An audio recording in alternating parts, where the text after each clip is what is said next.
Alors là, on va regarder le panneau de contrôle. Alors, je vais essayer de mettre un petit peu plus de lumière. Le panneau de contrôle qui permet d'avoir une vue d'ensemble sur tous les éléments clés du fourgon. Sur le panneau de contrôle, on retrouve déjà un certain nombre de choses. À gauche ici, c'est la partie liée à la batterie et à la recharge. Donc on a le picto de la batterie. Attention, hein, les quatre petits indicateurs à l'intérieur de la batterie, ça ne veut pas dire qu'elle est chargée ou qu'elle n'est pas chargée. Alors, on ne voit pas très bien. Voilà. Ça ne veut absolument pas dire qu'elle est chargée ou qu'elle n'est pas chargée, c'est juste un picto qui ne bougera jamais. Là, on voit par exemple que les panneaux solaires sont en train de charger la batterie. Si vous êtes branché sur le courant, par exemple en camping, vous allez voir qu'il y aura une petite animation pour dire qu'il y a du courant électrique qui arrive et qui charge la batterie. Et si vous êtes en train de rouler, il y a la même chose avec l'alternateur. Quand on roule, ça recharge la batterie. Il faut environ 2 heures de route pour recharger complètement la batterie qui gère l'ensemble des équipements électriques du fourgon. Ici, on a le petit indicateur de tension de la batterie. Donc là, il est à 13,68. Il varie quand la batterie est chargée. Il varie entre 13,5 et 14,5. Ce qui est important de retenir sur l'indicateur de charge de la batterie, la tension là, c'est que si ça tombe en dessous de 13, c'est que la batterie commence à être un peu plus déchargée. Donc elle commence à être entre les 50%, un peu en dessous de 50% probablement.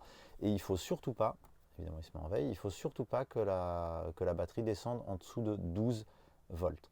Donc en gros, voilà, si vous êtes par exemple à 12 volts,5, qu'on est le soir et que vous n'allez pas rouler, mauvaise idée, vous risquez de vous retrouver sans électricité le lendemain. Donc toujours avoir un petit œil sur la tension de la batterie. Maintenant, si vous restez pas plus de 2 jours au même endroit, ça tient largement. Donc ça, c'est la batterie. Deuxième truc important en termes d'indicateur, c'est l'eau propre et l'eau grise.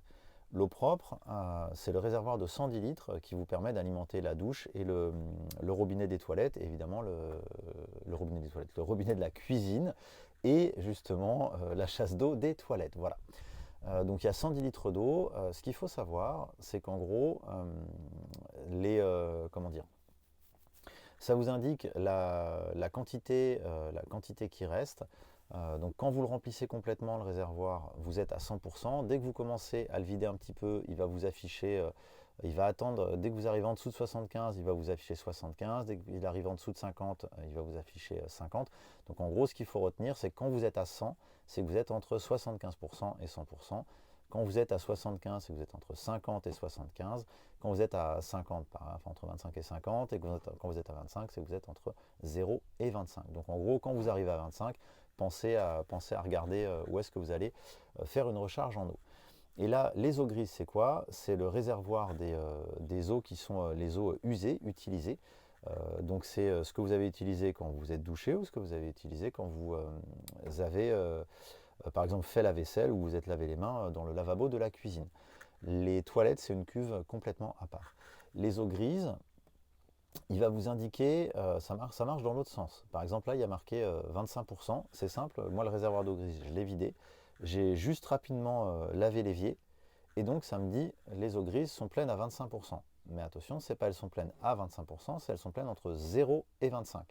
Si vous met 50, c'est que vous êtes entre 25 et 50. Si vous met 75, entre 50 et 75. Et si vous met 100, c'est que vous êtes entre 75 et 100. Donc ça vous laisse le temps aussi de trouver l'endroit où vous allez, l'aire de service où vous allez vidanger. Voilà, donc ne soyez pas étonnés si vos eaux grises, vous tirez juste même pas 1 litre au lavabo et ça vous met 25%, c'est tout à fait normal.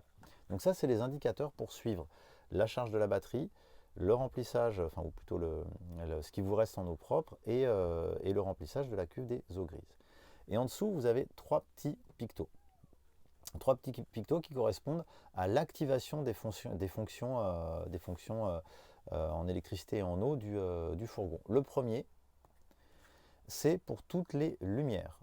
S'il est éteint, aucune des lampes ne pourra être utilisée dans le fourgon.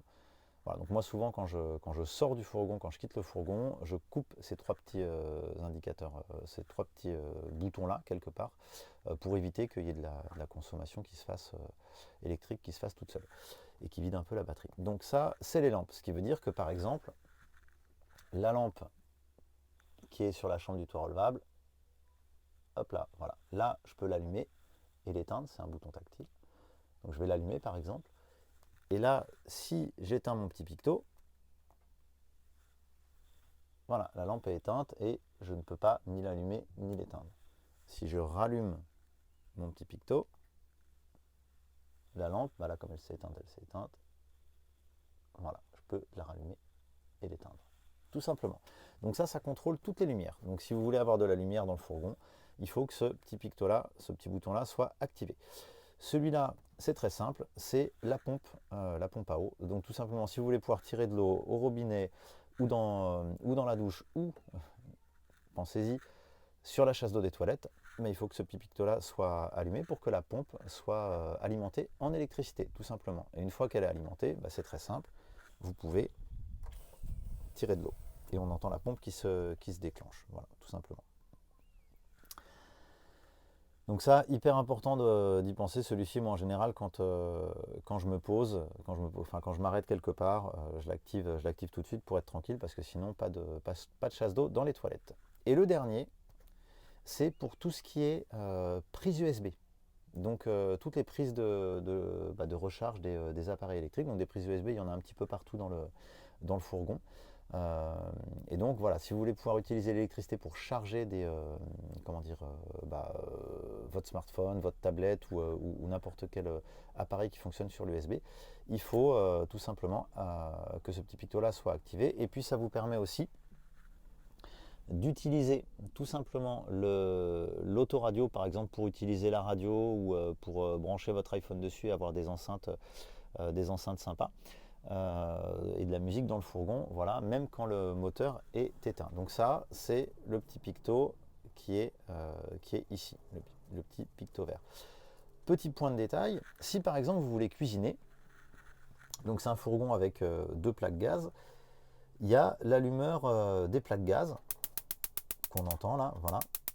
Et bien celui-là, c'est pas une lumière, donc il est commandé par ce petit interrupteur là. Donc par exemple, si je ne l'allume pas, eh bien je ne peux pas, voilà, déclencher le gaz. Donc si à un moment donné vous cuisinez et que vous vous dites mince, c'est pas possible, je n'arrive pas à allumer les plaques de gaz, c'est normal, c'est probablement que vous n'avez pas activé les prises électriques.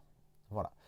Petit point de détail, le frigo, lui, il fonctionne que les prises électriques, que ce petit bouton là soit allumé ou pas. Il est complètement indépendant pour évidemment éviter qu'on l'éteigne en cours de route. Voilà.